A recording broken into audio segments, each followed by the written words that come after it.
I like to read stories to my children. And the following story is one that I believe should be read in every school in the United States. Perhaps not an elementary school, because its setting is a bar. But I believe it should be read. Now, will it be read?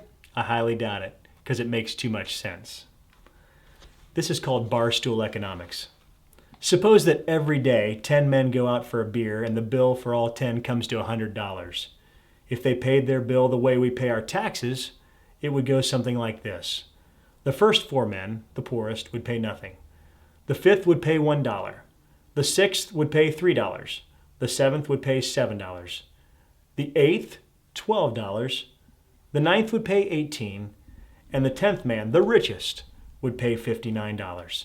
So that's what they decided to do. The 10 men drank in the bar every day and seemed quite happy with the arrangement until one day the owner threw them a curveball. He said, "Since you all are such good customers, I'm going to reduce the cost for your daily drinks by $20. Drinks for the 10 now just cost $80. The group still wanted to pay their bill the way we pay our taxes, so the first 4 men were unaffected. They would still drink for free. But what about the other 6 men, the paying customers? How could they divide the $20 windfall that everyone would get his fair share? They realized that 20 divided by 6 is $3.33. But if they subtracted that from everybody's share, then the 5th man and the 6th man would end up being paid to drink their drink. So the bar owner suggested that it would be fair to reduce each man's bill and by roughly the same amount, and he proceeded to work out the amounts that each should pay. And so it went like this. The 5th man, like the first 4, now paid nothing. The 6th now paid $2 instead of $3, and that was a 33% savings. The 7th now paid $5, 28% savings. The 8th now paid $9 instead of $12, which was a 25% savings.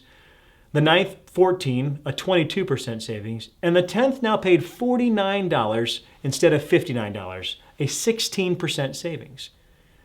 Each of the 6 was better off than before, and the first 4 continued to drink for free. But once outside the restaurant, the men began to compare their savings.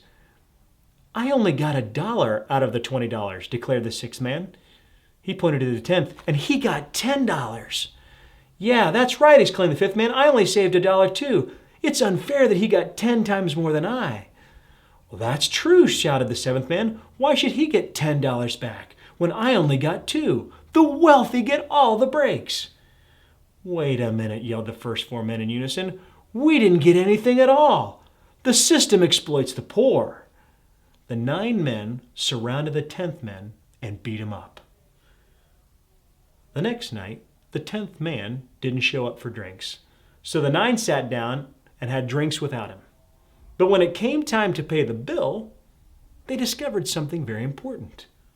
They didn't have enough money between all of them for even half of the bill.